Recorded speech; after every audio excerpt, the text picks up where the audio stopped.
Lihat saja, ndak usah kau datang, capek, mau nonton ceramah ada di YouTube. Alhamdulillah setan yang ada di rumah berhasil kita kalahkan, bisa hadir di tempat ini. Apakah setelah duduk di tempat ini setan menyerah? Tidak, setan itu Pak paling tidak mau kalau kita dengar ceramah. Kenapa? Bocor rahasianya. Ibu-ibu mau ndak digosipin? Mau ndak ibu digosipin? Ndak mau toh? Nah itu setan juga ndak mau digosipin. Dan digosipin setan itu di pengajian. Maka dia goda lagi kita setelah tiba di sini. Ndak usah aku dengar ceramah, ndak usah dengar ceramah, pegang HP-mu, pegang HP-mu. Jadi ibu-ibu yang pegang HP sesungguhnya kena godaan setan. Bagaimana ibu mau dengar ceramah kalau ibu sibuk begini? Iya toh? Sudah dikasih tahu masih juga dipegang. Aduh ampun saya. Ibu-ibu simpan dulu HP-nya, bisa ibu? Bisa? Bisa ibu? Bu, saya sangat menghormati acara ini. Ya, saya sangat menghormati. Baru 2 hari lalu Ibu Andi Tendri WhatsApp saya. Biasanya orang ngantri berbulan-bulan. Teman pun belum tentu. Saya alhamdulillah ada di sini.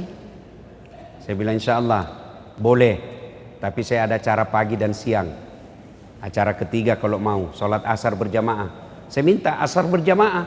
Kalau keundangannya di situ jam 4, jam 5 baru kumpul ibu-ibu. Coba kalau undang sholat asar berjamaah, alhamdulillah dapat pahala berjamaah. Nah, saya sambil nunggu ibu, tidak lihat ibu saya tidur tadi di sana. Capek karena menghormati acara ibu, saya ikhlas datang.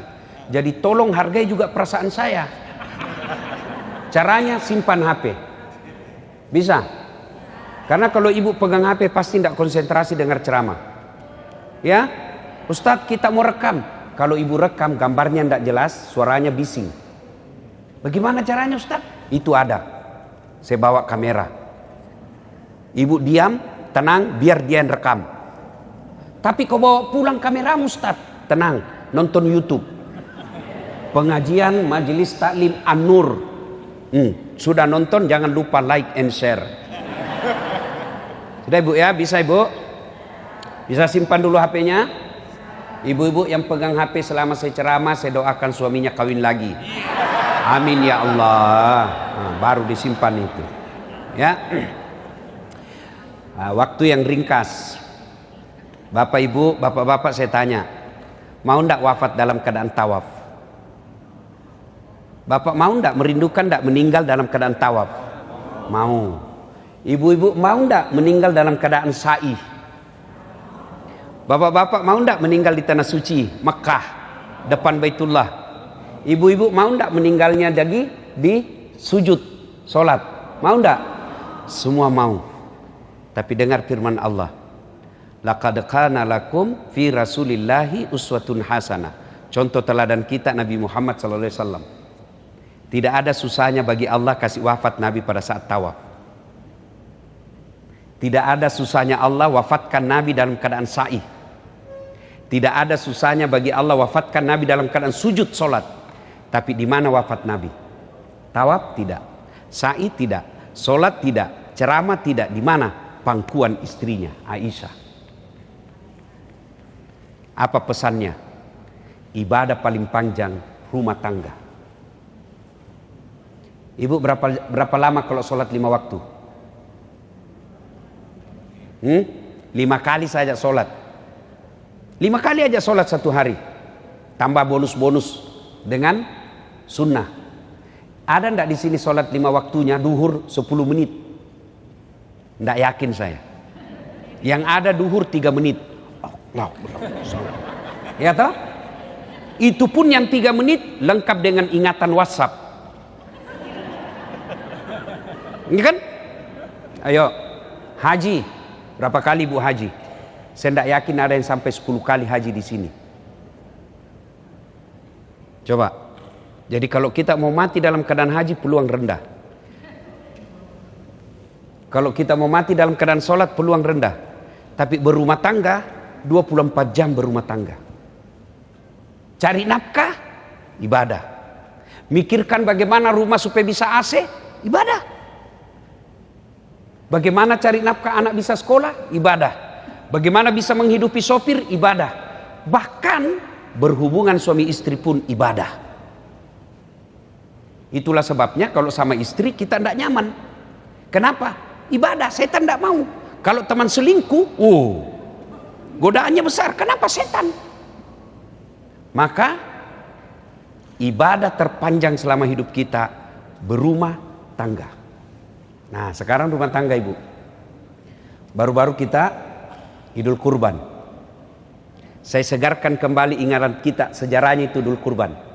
Ya, supaya kita ulang lagi nih kaitannya rumah tangga. Itu kan Ibrahim, Pak, kaya. Ibu-ibu, Ibrahim itu kaya. Hebatnya dermawan. Banyak di Indonesia kaya, serakah, pelit.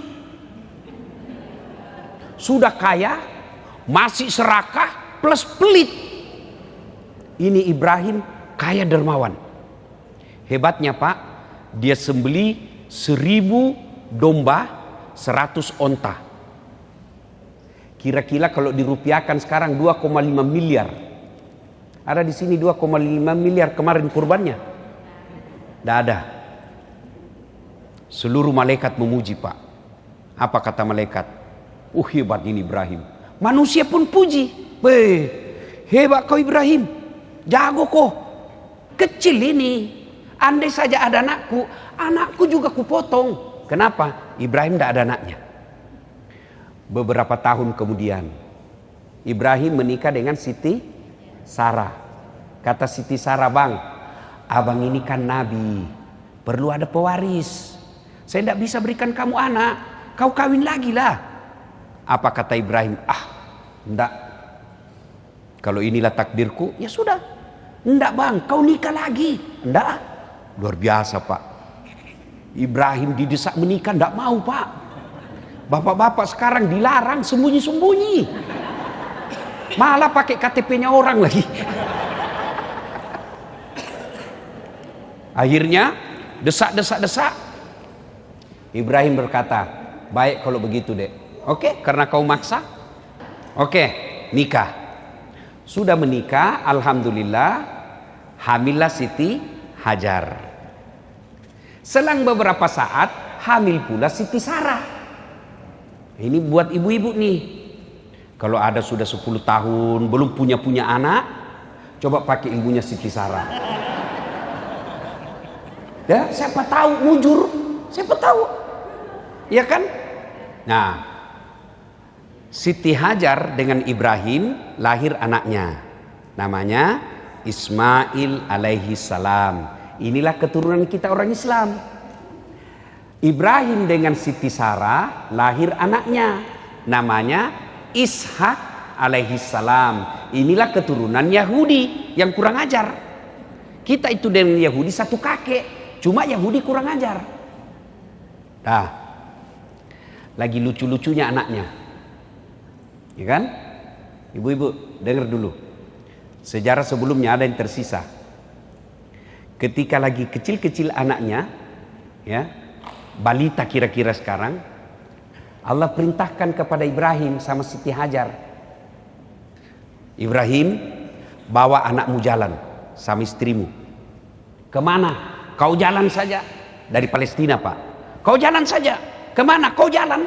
Nanti saya kasih tahu kau singgah di mana. Jalanlah Ibrahim beratus kilo sampai di tumpukan batu.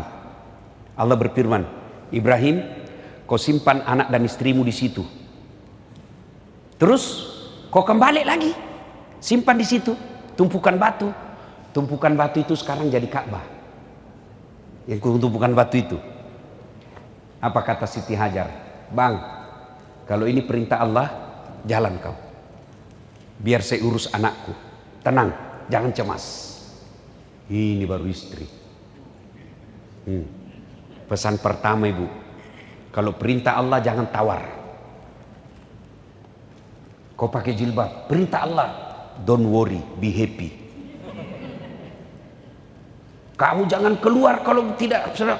Saya tidak akan keluar, bang, kalau itu perintah agama. Itu baru istri yang hebat. Pergi Ibrahim, balik. Apakah Siti Hajar pasrah? Tidak. Anaknya menangis, kehausan. Siti Hajar tidak diam, berdoa saja. Tidak. Dia ikhtiar dulu. Dia ikhtiar dulu. Apa ikhtiarnya, Bu? Dia lari cari air. Pernah Ibu lihat di jalan raya? Kayak ada air kan? Lari, Hajar, itu ada air. Sampai lagi, bukan air. Lari antara Safa dan Marwah. Itulah sa'i sekarang. Nah, sudah pasrah Siti Hajar. Tidak dapat air, sudah capek, anaknya nangis. Turun perintah Allah. Ibrahim, Jibril, kau turun, hentakkan kakinya Ismail. Patok ya jena. Hentakkan kakinya Ismail ke tanah. Dihentakkan, dengan izin Allah keluar air. Lalu Siti Hajar berkata, Zam, zam, zam, zam. Itulah air Zam-Zam sekarang. Mulailah beredar berita. Ada di satu pelosok, ada sumber mata air, tidak pernah kering, dan selalu mengalir. Beredarlah itu di padang pasir. Namanya air di tengah padang pasir, orang semua datang. Ramailah kampung itu, kemudian disebut nama Hijaz. Yang ini sekarang disebut Makkah. Nah, lagi beremaja anaknya Ismail 13 tahun.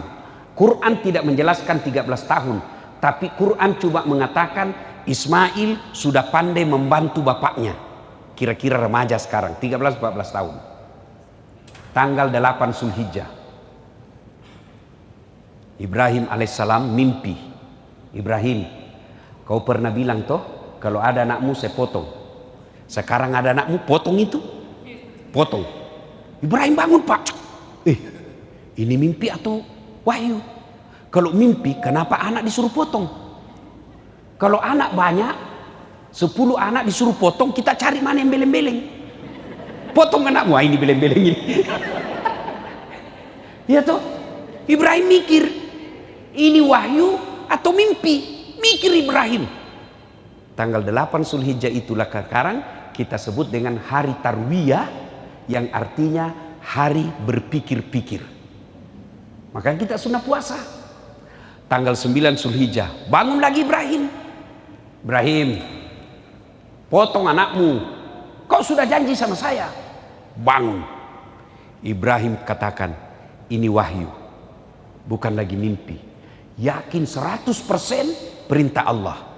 Maka tanggal 9 Zulhijjah kita sekarang disebut hari Arafah, atau hari penuh keyakinan, puasa. Tanggal 10 Zulhijjah, Ismail diajak ngomong bapaknya. Mail. Kalau di Makassar Mail. Ismail. Mail, sini kau dulu. Apa Pak? Ini saya diperintah Tuhan, gue potong kok. Bagaimana menurutmu? Ibu-ibu, kalau anaknya ibu di rumah kira-kira dikasih tahu begitu. Nah, saya diperintah potong kau nak. Apa dia bilang anak kita? Dilihat dulu kakeknya. Ini aja Pak yang sudah tua. Masuk akal enggak Pak? Masuk akal enggak? Masuk akal. Ini namanya anak cerdas, tapi tidak soleh. Tapi apa jawaban Ismail? Pak, kalau ini perintah Allah, jangan Bapak ragu. Laksanakan, insya Allah Bapak dapati saya anak sabar. Maka ibu berdoa anak yang soleh, bukan anak yang kaya, bukan anak pejabat, bukan anak cerdas, anak yang soleh. Itu doanya pendek bu. Rabbi habli minas solihin. Untuk apa anak kaya kalau pelit? Untuk apa anak pejabat kalau bikin malu keluarga? Berapa banyak orang tuanya terhormat, anaknya jadi pejabat, satu keturunan malu. Karena anaknya tidak punya agama. Maka kita minta Rabbi habli minas solihin, berikan hamba anak yang soleh. Pelajaran kedua, Ismail. Coba Pak, Ibrahim sudah nyata perintah Allah, tapi masih ajak ngomong anaknya. Kita orang tua sekarang otoriter, ya? Dia gagal polisi, anaknya dia paksa. Pokoknya kau yang lanjutkan cita-cita bapak. Nah anaknya mau jadi insinyur. Pokoknya kau jadi dokter. Anaknya suka peternakan, tidak boleh. Ibrahim sudah nyata perintah Allah, masih diajak ngomong anaknya. Tolong buka kakiku. Kenapa? Karena kalau saya diikat, nanti Allah berfirman menyangka saya terpaksa dan tidak ikhlas. Allah lihat itu malaikat, malaikat, kau lihat hebatnya ini anak. Lalu malaikat memuji Allah dengan mengeluarkan Allahu Akbar, Allahu Akbar, Allahu Akbar. Mendengar itu, Ibrahim menyambutnya dengan kalimat La ilaha illallah huwallahu akbar. Lalu Ismail menyempurnakan memuji Allah, Allahu Akbar walillahil ham. Itulah kalimat yang kita ucapkan kalau takbiran. Allahu Akbar, Allahu Akbar, Allahu Akbar. Pujian Ibrahim malaikat. La ilaha illallah wallahu akbar. Ibrahim alaihissalam. Allahu Akbar walillahil ham. Ismail. Sudah. Allah perintahkan Jibril. Itu ada kibas di sorga yang pernah jadi maharnya anaknya Adam ketika menikah. Ambil itu kibas, ganti lehernya Ismail. Digantilah lehernya Ismail, selesailah kisah Ibrahim menyembelih anaknya. Seluruh malaikat memujinya. Nah, apa hubungannya dengan keluarga? Satu, ibu-ibu, ini bisa terjadi kalau agama kuat dalam rumah tangga. Cerita mati anak bisa soleh kalau agama lepas. Tidak mungkin istri taat kalau dia tidak kuat agamanya. Tidak mungkin suami tanggung jawab kalau longgar agamanya. Maka modal utama dalam berumah tangga, agama, bukan cinta. Sayang orang tua kalau mau kasih nikah anaknya, kau cinta Jina, maka mau gitu cintamu. Ada ji kerjanya nak, kerjanya mapan, cintanya ada, gagah, cantik, jabatannya bagus, uangnya banyak, tidak ada agama. Itulah yang mempermainkan anak kita. Tapi kalau agamanya ada, meski kerjanya tidak jelas, tapi dia punya tanggung jawab. Coba lihat anak-anak orang kaya yang tidak ada agamanya. Dia hina anak kita. Banyak uangnya, tidak ada agamanya, dia tidak ada hormati itu besannya. Kenapa? Ada duit saya. Tapi kalau ada agamanya, makin banyak duitnya, makin dihormati orang. Kenapa? Agama adalah patokannya dalam hidup. Maka Bapak Ibu, agama anak kita. Saya mau tanya dulu ibu-ibu, tolong jawab dengan jujur. Bu, bagaimana proses agama di rumah? Rumah mewah, ada pengajian? Alhamdulillah. Jangan sampai lebih sering arisan daripada taklim. Ayo. Percaya bapak-bapak, anak ini harta paling berharga. Bapak kalau ibu-ibu kalau meninggal siapa yang doakan ibu? Suami. Jangan harap bu, kawin lagi. Bener. Ada sama yang di Makassar tetanggaku, dia bilang Ustadz, jelek betul sifatnya itu tetangga saya. Kenapa? Baru 3 bulan istrinya meninggal, belum lagi kuburnya kering, dia kawin lagi. Saya bilang itu lebih hebat tetanggaku, belum mati istrinya dia kawin. Apa? Dia bilang mamanya cek istri saya. Jadi kalau saya duluan menikah, Ustadz juga kawin lagi. Sini kau sayang. Jangankan kau meninggal, masih hidup saja kau, saya selalu berpikir kawin lagi. Apalagi kalau kau sudah mati. Siapa yang doakan ibu? Siapa? Anak. Apa ibu tidak rindukan? Begitu kita meninggal, anak kita setiap sujud 5 waktunya, dia doa untuk orang tuanya. Saya bukan mau takabur bu, saya bukan mau ini hanya motivasi buat bapak-bapak. Ini rata-rata orang kaya ini di dalam ini. Bohong ibu kalau tidak kaya. Kenapa kau tahu Ustaz? Casingnya ibu-ibu ini beda kan? Saya bisa lihat orang kaya dari casing. Oh ini orang kaya semua ini. Beda pak. Masya Allah. Saya tidak kaya bu. Alhamdulillah ibu bapak saya bikinkan masjid. Ibu saya kasih nama Hajjah Sitimang. Bapak saya kasih nama Masjid Abdul Latif. Saya lagi bangun lagi sekarang masjid nama saya. Itu yang kita nanti. Apa ibu tidak merindukan Ketika nanti ibu sudah rapuh, tua, anak kita berlomba-lomba untuk mengumrohkan anak kita. Dek, bulan ini ibu di rumah ya, bulan depan baru kau urus. Apalah artinya hidup ini kita tua, banyak duit, anak kita menjadi beban di dalam hidupnya. Datang baru duduk mamanya, kata istrinya, kapan datang mak? Baru sayang, kapan pulang?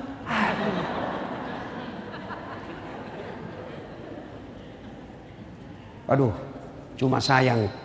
Maafkan saya ibu ya, ini gunanya ceramah. Jangan marah ibu ya, supaya ada boleh pulang ada oleh-oleh ceramah. Sayang ibu-ibu sekarang lebih sibuk ngurus kecantikan dirinya daripada didik anaknya. Lebih sibuk periksa HP-nya suaminya. Apa gunanya ku periksa itu HP-nya suamimu? Jangan ketawa ibu, saya serius ini. Ayo, datang suaminya, mana HP-mu, coba lihat. Apa suami bagaimana tidak cepat serangan jantung? Kau tahu Ustaz, karena saya begitu. Kenapa ada mantanmu di sini? Namanya mantan, tidak mungkin di-delete. Ini mantan bukan aplikasi yang bisa dihapus, tidak ada bekasnya. Ini hati bu. Daripada sibuk ngurus HP, urus anak. Urus anak. Suamimu terlantarkan kamu, anakmu nanti yang angkat derajatmu. Suamimu selingkuh, anakmu nanti yang muliakan. Dan itu anak dia bisa bedakan mana orang tuanya yang baik. Kalau ada selisih saya gampang, orang curhat, saya mau tahu suami atau istrinya yang masalah, saya lihat mana dibela anaknya. Maka ibu-ibu, apalagi usia senja, apalagi kita yang sudah muka-muka sakaratil maut, inilah penyakitnya ibu-ibu, tidak mau dibilang usia senja, maunya terus dibilang, oke lah ibu-ibu yang masih cantik-cantik. Masya Allah, untuk apa lagi? Ayo anak bu, gimana cara didik anak Ustaz? Coba tiap hari bu baru bangun, mau tidur, pengajian. Tua, bu ibu, cukup kasih makan barang halal anak kita. Barang halal. Nah sekarang orang tua lebih gelisah, malu kalau anaknya tidak punya iPad, malu kalau anaknya tidak pakai behel, malu kalau anaknya tidak punya mobil.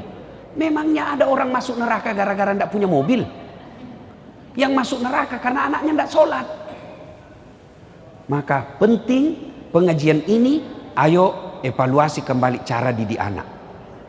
Jangan berharap anak sopan kalau ibu bapaknya selalu dilihat bicara kasar. Anak aing dulu karena waktu terbatas. Yang kedua, Ibrahim itu suami yang baik. Cerita mati bapak mau didengar istri, kalau bapak bohong terus, tak bakal. Jadi kalau bapak mau didengar istri, jangan bohong. Satu bohong yang boleh. Bohong untuk membahagiakan istri, boleh. Bohong yang bagaimana Ustaz? Ibu beli hadiah, kain, kasih. Gimana pak? Bagus enggak? Paling bagus ini. Selama kita menikah ini baju yang paling baik. Malah kalau bapak jujur dosa. Bodoh memang kamu ini. Warna apa ini? Bohong seperti itu boleh. Nah, bagaimana suami yang baik? Suami yang baik teladan. Jangan harap istri kita mau izin keluar kalau kita juga kadang-kadang tidak keluar. Keluar tidak menyampaikan. Ini juga perlu ibu. Ibu-ibu, bu, suami tidak wajib minta izin. Tidak. Istri wajib minta izin. Kenapa Ustadz? Karena langkahnya ibu ditanggung oleh suami. Sementara dosanya suami ibu tidak tanggung. Kedua, suami memang tugasnya lebih banyak di luar, istri harus banyak di dalam. Jadi kalau sedikit-sedikit izin repot. Maka laki-laki itu bukan minta izin tapi memberi izin. Laki-laki itu menerima laporan bukan melapor. Ibu tahu ini, di situ pintu masuknya setan. Itu kata Nabi. Ibu mau ndak dirindukan surga? Satu, kata Nabi, aqimis salah, dia puasa, dia sholat. Dua, dia puasa Ramadan. Tiga, dia jaga harga dirinya. Empat, dia taati perintah suaminya. Kalau ini diamalkan, tadahulul jannati bisalam, masuk ke surga dengan penuh keselamatan. Pintu surga yang kamu mau, terserah. Tapi setan tahu, ibu, setan tahu. Makanya apa? Dia hasut kita, lawan suamimu, lawan suamimu, lawan suamimu. Nah, itu pintu masuknya setan. Maka boleh enggak perempuan cari nafkah? Boleh. Cuma kalau dia cari nafkah dan banyak uangnya, potensi melawan suami. Maksudnya apa, Ustaz? Saya tanya ibu, kira-kira kalau suami ibu gajinya 5 juta, ibu gajinya 20 juta, kira-kira masih menghormati suami enggak? Ibu aja enggak punya gaji, kita lawan suami ibu.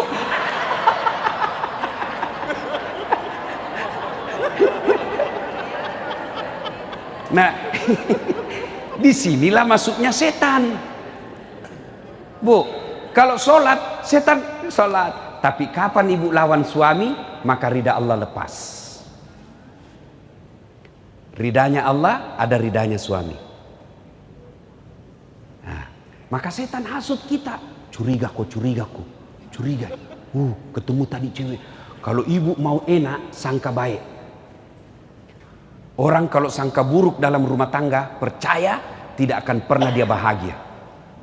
Coba kalau sangka baik ibu, telepon suami tidak dijawab pagi-pagi, oh lagi sholat duha, mungkin enak perasaan. Telepon lagi siang, oh berjamaah duhur ini, kan? Sore lagi telepon, tidak dijawab. Jam 5 sore ada WhatsApp teman, saya lihat suamimu di sampingnya ada cewek di atas mobil. Oh, berarti dia lagi nge-grab. Iya kan? Enak perasaan ibu toh. Tapi kalau sangka buruk terus, ilaha illallah, tidak bisa tenang. Istri saya suka ngomel, takdirnya itu bu. Kalau ada perempuan tidak ngomel, pasti ada kelainan. Benar. Hobinya itu perempuan ngomel. Dan satu lagi pak, perempuan itu ahli sejarah. Sekali bapak bikin kesalahan, sudah wassalam, ndak bakal itu dia ulang pak. Pak, coba dinasehatin, dia punya salah, bagaimana caranya dia ngomong supaya kembali kepada kesalahan itu ke kita. Itulah perempuan, memang begitu fitrahnya perempuan. Bagaimana beratnya penderitaan bapak tidak seberat penderitaan ibu hamil. Ya, bapak merasakan hamil. Gampang, ambil kelapa pak, 1 biji aja pak, masukkan di dalam baju, kemana-mana bawa pak. Mau boker, itu coba ibu-ibu kalau boker bawa toh. Nggak ada orang mau berak, simpan dulu berat sekali. Nggak ada pak. Dan berapa lama? 9 bulan pak. Ibu masih ingat waktu hamil? Ingat? Ada ndak yang tengkurap? Selama ibu hamil, ada ndak tengkurap? Gaya pasrah pak. Coba bapak, berapa lama ibu tidak tengkurap? 9 bulan pak. Bapak 1 bulan aja ndak tengkurap, pusing. Iya toh? Coba melahirkan, masih ingat waktu melahirkan? Masih? Ada ndak ibu-ibu melahirkan senyum? Ada? Mentang-mentang ibu Tendri orang kaya melahirkan senyum, kau nak keluar, kau nak tidak, dia pas menderita ndak bu? Menderita bu? Sakit bu? Tapi heran kok diulang-ulang. Ndak ada orang melahirkan kalau kurang ajar, enggak. Sudah itu menyusui. Masih ingat waktu menyusui bu? Apalagi waktu tumbuh giginya. Aduh. Ada ndak dia? Kok gigi saya? Ndak, dibujuk. Aduh papa. Bapaknya senyum pak. Nih, pagi anaknya, malam. Maka pak, Kalau istri ngomel, bayangkan saja itu 3, perihnya penderitaan perempuan. Coba, lihat toh. Itulah sebabnya Nabi ketika ditanya, ya Rasul, setelah Allah dan Rasulnya siapa yang saya taati? Apa jawabannya Nabi? Ibumu. Setelah itu siapa? Ibumu. Setelah itu siapa? Ibumu. Setelah itu siapa? Bapakmu. Ibu, bapak. Berarti 3 ibu, 1 bapak. Ya toh? Salah paham lagi nih ibu-ibu nih. Itu sensitif sekali kalau kita bicara begini. Coba ulang. Ibu, bapak. Berarti 1 bapak, 3 ibu. Saya tidak bilang 3 istri. 3 ibu. Apa maknanya? Itulah 3 penderitaan ibu. Sehebat apapun laki-laki, dia tidak pernah bisa memikulnya. Maka kalau ibu ngomel, bayangkan bagaimana susahnya ketika dia hamil. Mau ndak berhenti istrimu ngomel? Ini rahasianya. 1, puji dia. 2, kasih hadiah. Bapak mau tahu perempuan, sambil kau puji, pegang pundaknya. Pasti dia senang. Wah, makin cantik kau dek. Meskipun dia tahu kita bohong, dia tetap senang. Iya tuh bu? Iya. Wah, kau tambah cantik saya lihat. Padahal dia tahu bohong ini suamiku, tapi dia tetap senang juga. Maka itu perempuan, kesalahan kita malas memuji. Kalau tetangga, wah puji. Ya bu, aduh ibu awet muda kelihatan. Itu didengar istrimu, hancur. Yang kedua, kasih hadiah. Bapak habis dinas, urus usaha, 4 hari baru pulang, bawakan hadiah. Mau itu kembang, coklat, baju, paling senang emas. Iya, kasih emas. Ternyata beberapa hari kemudian dia tahu palsu. Kau bilanglah, kau tahulah sayang, saya mau kasih kau yang emas yang asli, tapi kan lagi serat ekonomi. Meskipun itu palsu, tapi percaya, cintaku 24 karat dalam hati. Mulai dia senyum itu. Iya, istri saya kasih gitu. Palsu Ustaz. Iya, tetap cintaku asli. Dia senang. Kalau dia marah, saya peluk. Marah dia, saya peluk. Bila kamu di sisiku, mulai senyum lagi tuh. Masih marah, ku peluk tambah ku kenceng, baru ku bilang insaflah wahai. Berhenti dia marah pak. Jadi perempuan kalau marah, bapak jangan marah dan jangan bawa perasaan. Dan itu perempuan kalau sudah di depan kita pak, tidak berlaku pangkat jabatan dan sekolah, hilang semua itu. Dia bilang mamanya cek di rumah istriku, bu, kamu boleh sikap panggung di luar, kau boleh sikap mimbar di luar, tapi kalau di rumah kau Hello Kitty. Saya pasrah. Apa daripada kacau rimba persilatan pak.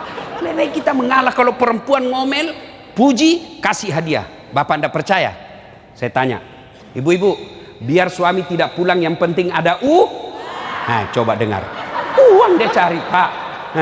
Maka kesalahan kita jarang memuji, tidak mau kasih hadiah, pasti ngamuk. Ibu bapak saudara-saudara sekalian, pesan ketiga, bersedekahlah. Sedekah.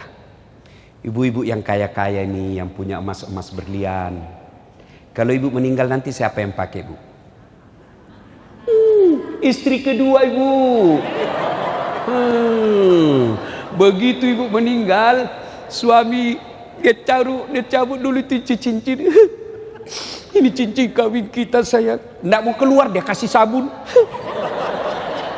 Sudah itu dia cabut lagi kita punya gelang. Ini waktu ulang tahun pernikahan kita waktu umrah emas Dubai. Cabut. Sudah itu dia cabut lagi kita punya kalung. Ini waktu dulu kita jalan-jalan ke Singapura. Terakhir gigi palsunya ibu dia cabut juga. Sudah dia simpan sambil penuh derai air mata, dia simpan di lacinya. 4 bulan kemudian reuni teman SMA. Ketemu cinta lamanya yang sudah janda. Aduh, hancur. Emas yang disimpan baik-baik diambil kembali. Dia senyum bawakan mantannya, dek, ini kau pakai saja ya, sudah mati yang punya. Bu, daripada dipakai istri kedua, mending bawa untuk kuburnya ibu. Dan orang kaya hebatnya, biar dia pakai palsu, orang bilang asli. Ya, Ibu Nur misalnya. Iya, biar palsu, orang bilang enggak mungkin, pasti asli. Maka saya sarankan lebih baik ibu pakai yang palsu. Yang asli bawa ke panti asuhan. Yang asli bawa ke masjid di kampung. Yang asli bawa ke penghafal Quran. Bapak-bapak yang miskin, ibu-ibu yang miskin, ndak usah pakai yang asli. Karena biar asli orang juga ndak percaya. Maka yang asli ibu jual, bawa ke pesantren. Ini disebut pandai menyikapi harta. Percaya Bu, kalau sudah masuk kubur putus, kecuali tinggal anak yang soleh dan amal sedekah. Dan demi Allah tidak ada orang bangkrut gara-gara sedekah. Ustadz, saya dengar ceramahnya Ustadz tadi, rasanya anak saya sudah tidak bisa saya harapkan Ustadz. Tidak tahu ngaji, lancar bahasa Inggris, tapi saya tidak pernah dapati dia mengaji. Lancar bahasa Korea Ustadz, duitnya banyak, tapi tidak pernah saya dapati berjamaah. Jangan putus asa. Anak pesantren ibu urus. Ustadz, saya sampai sekarang belum punya anak. Wala ta'asu min rauhillah. Jangan putus asa. Ibu datang ke pesantren, tanya gurunya, ada penghafal Quran? Ada. Berapa biaya hidupnya satu bulan? Bu, 700.000 satu orang. Saya tanggung 7 orangnya, 2.500.000. Berapa? 20. Nah, saya tidak terlalu kuat kalau urusan uang Bu. Ibu-ibu lebih apa? Nah, misalnya satu anak 700 Ustaz, 3 anak saya tanggung Ustaz, 2.100.000 kirim tiap bulan. Itulah yang menjadi anaknya Ibu. Selama dia belajar agama sama anak kandungnya Ibu, meskipun tidak dilahirkan. Begitu juga bapak-bapak. Bapak tidak usah jadi ustadz, berat. Gimana caranya? Urus ustadz. Ustadz datang, Ustadz pakai kendaraan siapa? Ada kendaraan saya pakai Ustadz. Bapak dapat pahala dari Ustadz, seperti pahalanya Ustadz tanpa mengurangi pahalanya Pak Ustadz. Ibu-ibu punya rumah mewah, supaya malaikat ikut datang. Ayo panggil anak-anak yatim tiap malam Jumat makan di rumah. Jangan makannya seadanya, kasih makanan yang hebat. Dan hebatnya itu Ustadz anak yatim, kalau masuk orang mewah Pak, dia terpesona seolah dalam surga.